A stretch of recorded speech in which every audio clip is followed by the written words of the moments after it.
ओम श्री गणेशाय नमः। नमस्कार दोस्तों, स्वागत है आप सभी का हमारे चैनल भक्ति ज्ञान में।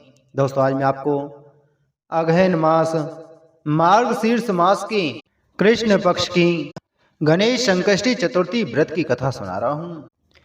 हिंदू पंचांग के अनुसार प्रत्येक मास के कृष्ण पक्ष की चतुर्थी तिथि को संकष्टी चतुर्थी कहा जाता है।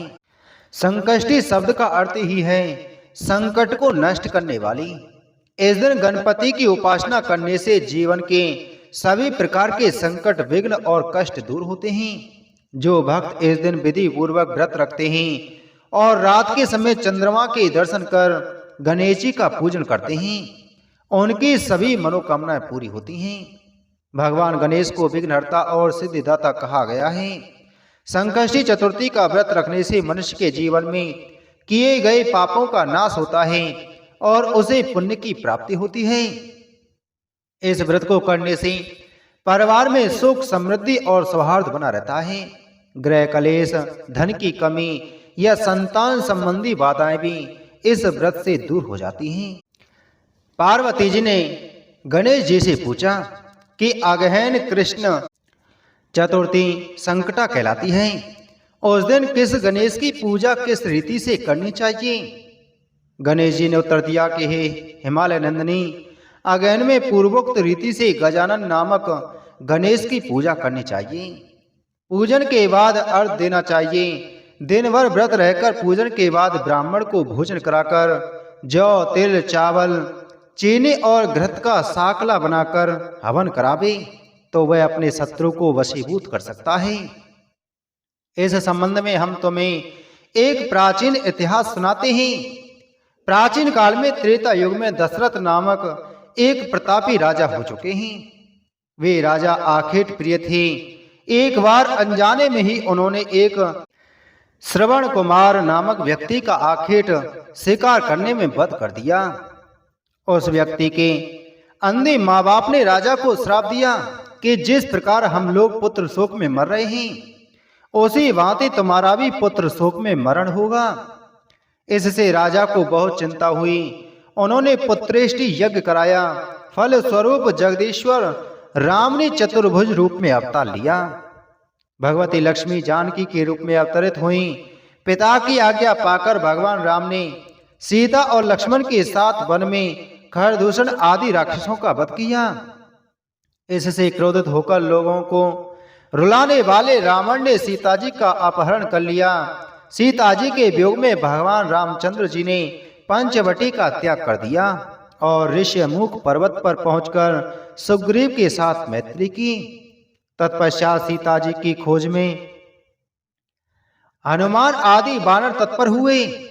ढूंढते ढूंढते बानरों ने गिद्धराज संपाति को देखा।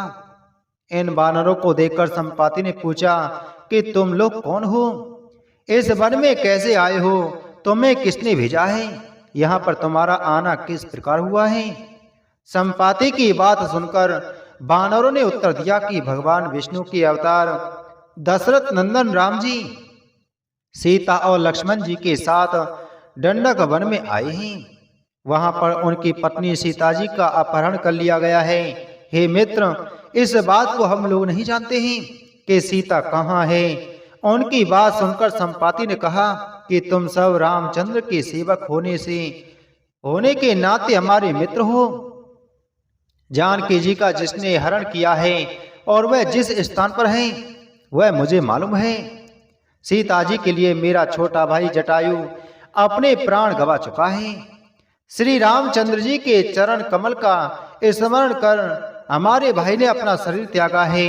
यहाँ से थोड़ी ही दूर पर समुद्र है और समुद्र के उस पार राक्षस नगरी है। वहाँ शीशम के पेड़ के नीचे सीता जी बैठी हुई हैं। आप लोग देखिए, रावण द्वारा अपहृत सीता जी अभी भी मुझे दिखाई दे रही हैं। मैं आपसे सत्य कह रहा हूँ कि सभी बानरों में हनुमान जी अत्यंत पराक्रमशाली हैं, अतः उन्हें वहां जाना चाहिए। केवल हनुमान जी ही अपने पराक्रम से समुद्र लांघ सकते हैं। अन्य कोई भी इस कार्य में समर्थ नहीं है। संपाति की बात सुनकर हनुमान जी ने पूछा कि हे संपाति, दुस्तर समुद्र को मैं किस प्रकार पार कर सकता हूं? हमारे सब वानर उस पार जाने में असमर्थ हैं, तो मैं ही अकेला कैसे पार जा सकता हूं? हनुमान जी की बात सुनकर संपाति ने उत्तर दिया कि हे मित्र, आप संकट नाशक गणेश चतुर्थी का व्रत कीजिए। उस व्रत के प्रभाव से आप समुद्र को क्षण मात्र में पार कर लेंगे। संपाति के आदेश से संकष्टी चतुर्थी के उत्तम व्रत को हनुमान जी ने किया। हे देवी, इसके प्रभाव से क्षण भर में समुद्र को लांग गए।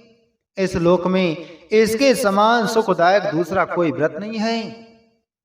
श्री कृष्ण जी कहते हैं कि महाराज युधिष्ठिर, आप भी इस व्रत को कीजिए। इस व्रत के प्रभाव से आप क्षण भर में अपने शत्रुओं को जीतकर संपूर्ण राज्य के अधिकारी बनेंगे। भगवान कृष्ण का वचन सुनकर युधिष्ठिर ने गणेश चतुर्थी का व्रत किया।